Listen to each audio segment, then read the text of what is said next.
Hey guys, it's Cal from the Lighting Doctor here. I hope you guys are going to enjoy this consultation series. We're going to give you all kinds of tips and tricks for effectively and properly lighting up your home. This is a free consultation that we do for all our clients. So if you want to get your free consultation, just shoot me an email at cal@lightingdoctor.ca.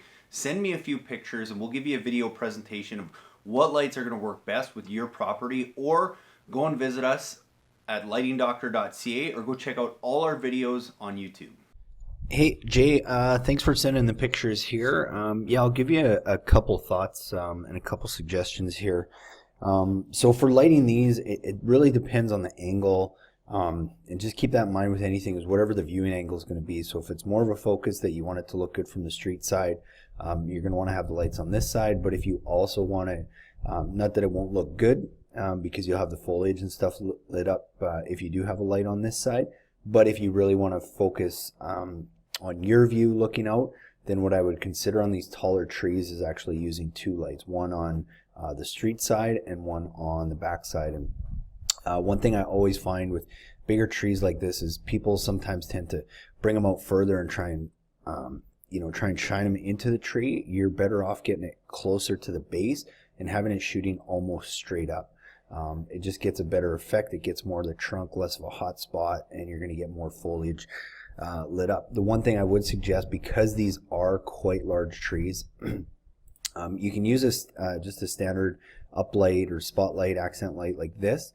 The only thing you're going to want to do is you're going to want to upgrade the intensity of that bulb quite a bit, because those are such large trees. So typically a light like this would come with an LED bulb that's anywhere from 4 to 5 watts, which they call a 20-watt equivalent. So equivalent to what a 20-watt halogen landscape light would be. But what you're going to want to do for trees of that size is you're going to want to get one that's a 50-watt equivalent. So usually about 7 watts or so. Usually it says how bright they are, so you'll see something called lumens. That's how bright the light is. I'd say for those trees you probably want something that's between 500 and 700 lumens. Just different bulbs and stuff make they could be 7 watt and they put out a different brightness. I know with the ones that we have here and the 50-watt equivalent, I believe it puts out 650 lumens, which is what you're going to want. And the other thing is I would probably look at getting a 60-degree angle beam spread. So again, those usually come standard with about a 35-degree.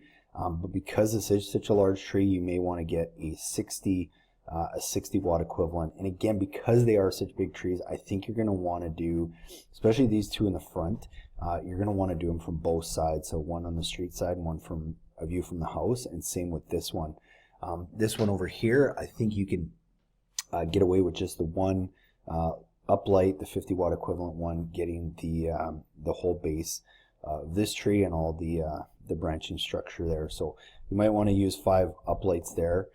And then for the posts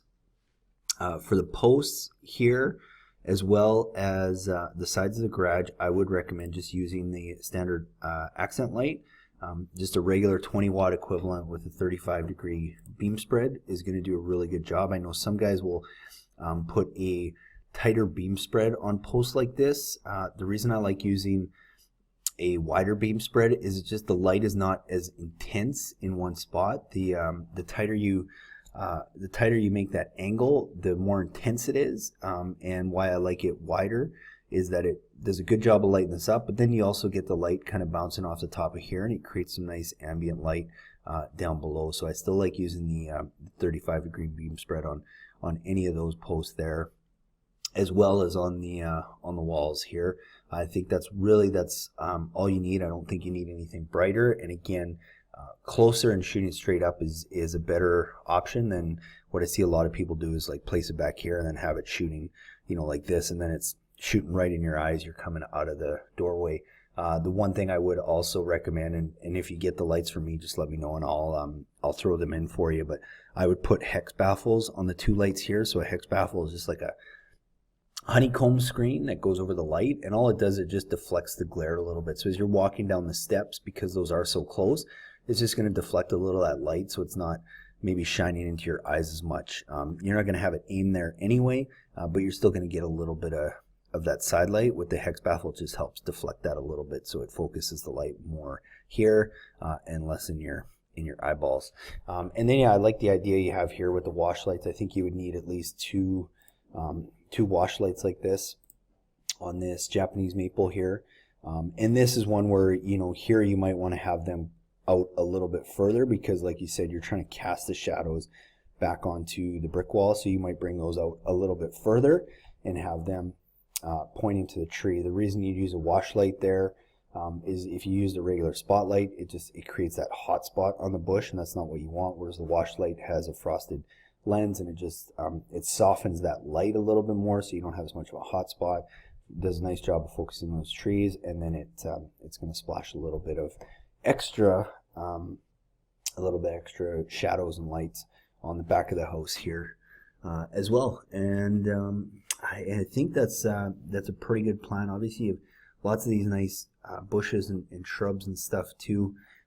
You could always throw some wash lights on some of those areas. If you find it's maybe a little dark, you might want to slap a wash light somewhere in here, or one or two wash lights in here to kind of light up those, just to give a little bit of extra light.